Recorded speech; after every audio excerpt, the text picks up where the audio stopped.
Como os novos empreendedores digitais estão transformando o Brasil? Esse é o tema desse novo episódio do TOTUS Talks, que está sendo gravado aqui direto do Universo TOTUS, em parceria com o Canaltech.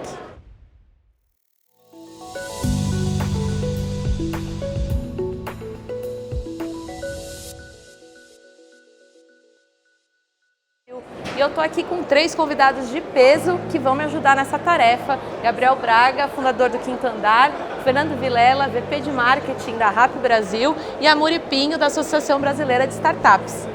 Bom, vamos começar falando um pouquinho de trajetórias de empresas. Como que vocês podem me contar como é que foi a trajetória de vocês, especificamente na criação e no desenvolvimento desse novo modelo de negócios de entrega e de imóveis? O Quinto Andar nasceu muito da experiência minha e do André de sofrer com o processo de locação. Eu sou de BH, vim para São Paulo, tive que passar pelo processo, a perda de tempo de procurar um imóvel, não ter as informações online disponíveis de uma maneira fácil de usar, e depois de ter que lidar com o problema de fiador e seguro-fiança, alugando um imóvel fora da minha cidade natal. Então a gente nasceu muito desse foco no problema, foco em simplificar a vida das pessoas.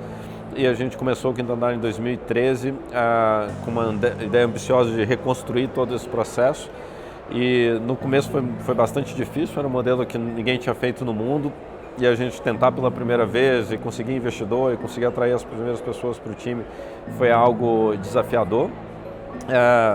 2015, 2016 a coisa começou a funcionar, então os primeiros anos foram bem difíceis, e aí de lá para cá a coisa deslanchou um pouco mais. A gente pode contar mais detalhes. Legal, vou querer saber. A gente nasce na Colômbia, então a gente é uma startup colombiana e basicamente a gente nasce junto ao time de fundadores da necessidade de dar uma certa assistência para algum usuário. Então, primeiro a grande discussão era restaurante, supermercado, e aí conforme a gente vai evoluindo, e sempre junto com o botão qualquer coisa que a gente tem, onde você pode pedir tudo o que você quiser, a gente vai evoluindo e tornando cada vez mais o aplicativo mais completo e mais o seu assistente pessoal para te dar aquele tempo necessário. E quando vocês perceberam que vocês estavam dentro de um negócio realmente inovador que mudaria paradigmas assim dentro do setor, principalmente dentro do Brasil, né? Eu acho que essa era a ambição desde o começo. Então a gente começou com a pretensão de mudar uma indústria grande, obsoleta, que era difícil de mudar. A ambição estava aí. O problema era descobrir quando que começava a funcionar, né? E isso veio primeiro de uma sensação de que a dor era muito latente. Então quando a gente conversava com os nossos clientes, nossos usuários, 100% odiava o processo de aluguel. Então a gente falava, o problema está aí. Mas até a gente achar a solução que funcionava, foram anos de iterações e ajustes até a coisa começar a engrenar. E a gente tinha alguns sinais intermediários que a gente estava na rota certa que ainda não estava funcionando. A gente insistiu e aí a partir de um ponto as métricas começam a dizer por si mesmo, a satisfação do cliente, o volume de crescimento, o ritmo de crescimento, são coisas que a gente olha para ter um termômetro se está funcionando ou não. O nosso é um pouco diferente, né? Porque a gente copia um business que já existia e traz ele para cá, para o Brasil. E acho que quando a gente começou a perceber que, cara, a gente está construindo algo incrível, foi muito no contato com o usuário. A gente é super preocupado em falar com o usuário, estar em contato e começar a ouvir de histórias dos usuários falando, cara, vocês salvam minha vida, vocês garantem mais tempo para mim, vocês me ajudaram na festa do meu amigo, vocês me ajudaram a dar presente para minha namorada que eu esqueci. E a gente viu, cara, a gente está realmente construindo algo único e que realmente muda a vida das pessoas e a forma como elas se interagem na sua própria rotina.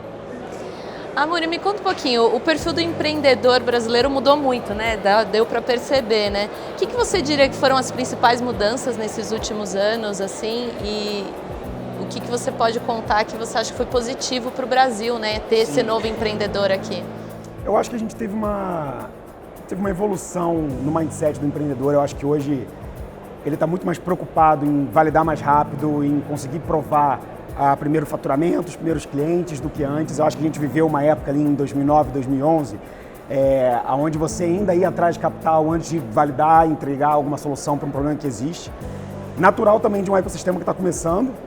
A gente tem, 12, 13 anos de ecossistema aqui brasileiro de startups. Eu acho que O capital também que está disponível hoje está possibilitando que alguns empreendedores acabem conseguindo uma grana no início, né, conseguindo o primeiro cheque, o investimento anjo está um pouco mais disponível. Então, tem empreendedores que já erraram e que estão voltando para empreender de novo. De certa forma, todo esse processo, aumento do capital, uma mudança de mindset, de mentalidade, o tema sendo cada vez mais conhecido, mais de 13 mil startups cadastradas lá no Startup Base. Você vê que começou a respirar o tema. Quando você respira o tema, nas universidades, nas empresas, no ciclo de amigos, no trabalho, é natural que você comece a ter uma maturidade também em novos projetos, em novas ideias. Eu acho que de 3, 4 anos para cá, o mercado brasileiro conseguiu provar duas coisas muito importantes e que são que andam em paralelo. Uma, que tem capital para o B2C, ou seja, empresas que levam solução para o consumidor final, tanto quanto o Quinto Andar como a Rappi é uma prova disso. No Brasil, historicamente, era difícil o B2C porque precisa de muito capital, mas também uma aproximação das empresas que estão cada vez mais abrindo programas de inovação aberta, que estão cada vez mais coparticipando em aceleradoras. Então, o ecossistema está maduro. Se o ecossistema está mais maduro, os empreendedores acompanham essa jornada. Mas eles ainda têm alguns desafios na formação, não tem? O que você diria que talvez eles encontrem empecilhos para se formar como um empreendedor nesse meio digital? Não se ensina empreendedorismo, né? Eu acho que todo mundo nasce com esse DNA empreendedor, que é o DNA que você viu nas respostas deles. É o DNA de observar uma coisa, viver um problema e tentar resolver de um jeito muito eficiente. Todo mundo nasce com isso. Você tem problema todo dia na sua vida e você resolve eles. Mas o empreendedor que não passou por alguma experiência, ele não vai aprender no colégio ou na faculdade, ainda não, como é que ele vai lidar com desafios que só vão aparecer no dia a dia. Contratar pessoas excelentes, conseguir provar e validar um modelo, não se distrair nas coisas que tomam seu tempo no dia a dia. Eu acho que aprender a empreender ainda é muito empírico. Esse cara ainda precisa meter a cara. Então, o que a gente mais fala para eles, para quem está começando, cara, se joga um pouco nisso, entendeu? Vai em eventos como Startup Weekend, participa do Startup Day, vai em alguns eventos, empreende de alguma forma, entra num time. Por que todo mundo tem que começar sendo founder, entendeu? Tem tanta gente aqui querendo contratar, Quinto Andar, Rappi, contratando pra caramba. Cara, vai ter experiência com esses caras, vai aprender isso. Então, eu acho que esse é o melhor jeito de você formar novos empreendedores. É muito normal que grandes empreendedores por trás de grandes negócios tenham tido experiências aprendendo com outros founders. Então, a gente já está num ciclo de terceiro, quartos founders que aprenderam com os primeiros e agora a gente tem mais maturidade para todo mundo. Legal. O que vocês diriam que foi assim, o principal desafio no negócio de vocês e como que vocês solucionaram esse desafio para conseguir chegar onde vocês estão hoje? No nosso caso foi muito a complexidade de pensar num produto que era muito extenso, então a experiência do cliente passa por N etapas, de você procurar um imóvel, visitar, negociar, fechar, morar dentro do imóvel. E a gente, como uma startup pequena, com recursos limitados, com time limitado, conseguir fazer essa experiência end-to-end que a gente almejava um dia. Então a gente começou de forma limitada e a gente ia validando etapas por etapas e falava, não é a experiência que a gente gostaria de ter um dia, que a gente almeja ter um dia, mas essa etapa aqui já está funcionando razoavelmente bem e a gente foi incrementalmente fazendo. Hoje a gente tem mais capacidade de mover em largura, mas a startup sempre quando ela está começando ela vai ter muita restrição disso e aí escolher de maneira inteligente quais são essas validações incrementais que vão te dando confiança de que você está no caminho certo, embora você ainda não tenha tudo funcionando no momento zero. Acho que é um mix, né, de vários desafios, mas se tiver que destacar o principal desafio quando a gente fala de mercado brasileiro, foi a gente ter entrado no mercado onde já existe um player super forte em das nossas categorias. Então, você entrar e sentar com um player de varejo, explicando, cara, eu sou um novo, confia em mim que as coisas vão acontecer e vão dar certo, e ele fala, mas já existe o não velho, né, porque também é recente, mas já existe um cara aqui, por que eu vou me juntar com você? Então acho que esse foi o principal desafio que a gente teve no mercado brasileiro. E como que você offseta isso muito focado em melhorar o seu produto, melhorar o seu serviço, melhorar o seu atendimento e trazendo usuário, porque tem que ser uma máquina que é o ovo ou a galinha, né? Então, é o efeito da rede. Então, mais usuário, você tem mais parceiro, você tem mais entregador e aí tudo isso o ecossistema vai ganhando. Amor, o que você diria que são as principais diferenças que o Brasil hoje encontra esse ecossistema de empreendedorismo em relação a outros mercados que já estão bem maduros, como o Vale do Silício, Shenzhen, na China? a comparação ela é inevitável porque a gente quer ter benchmark, a gente sempre quer ter. São mercados completamente diferentes.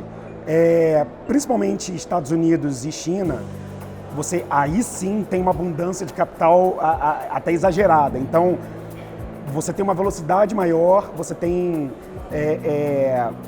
um processo de funding, de validação maior, que, na minha opinião, acaba tornando o processo de não trabalhar numa grande empresa, mas sim de criar o seu próprio negócio muito mais óbvio. Então, você tem mais dinheiro para queimar mais, para testar mais, para expandir mais rápido.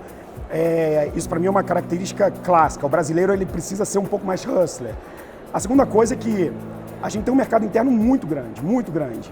Assim como China, Estados Unidos também, mas o Brasil, diferente de outros ecossistemas, europeu ou o próprio Israel, ele tem um mercado interno muito grande. A prova disso são empresas de B2C recebendo aportes de 400, 500 milhões de reais, dólares.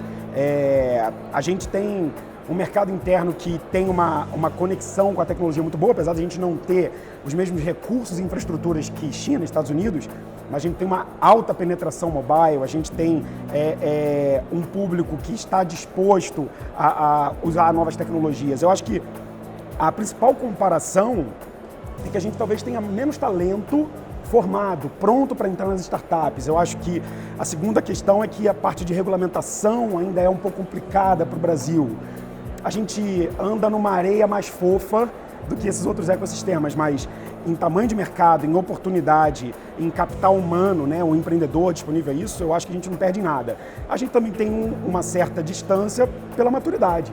Eles começaram há 30, 40 anos atrás com HP dentro de uma casinha no Vale do Silício. É natural que a gente, 20 anos depois, quando a gente começa a adotar esse estilo de inovação, que a gente ainda tenha um caminho para percorrer, mas eu isolaria esses fatores. Eu acho que o nosso ecossistema tem características próprias, problemas próprios e também pontos positivos próprios, como a nossa diversidade, a nossa geografia, são muito relevantes para o nosso ecossistema.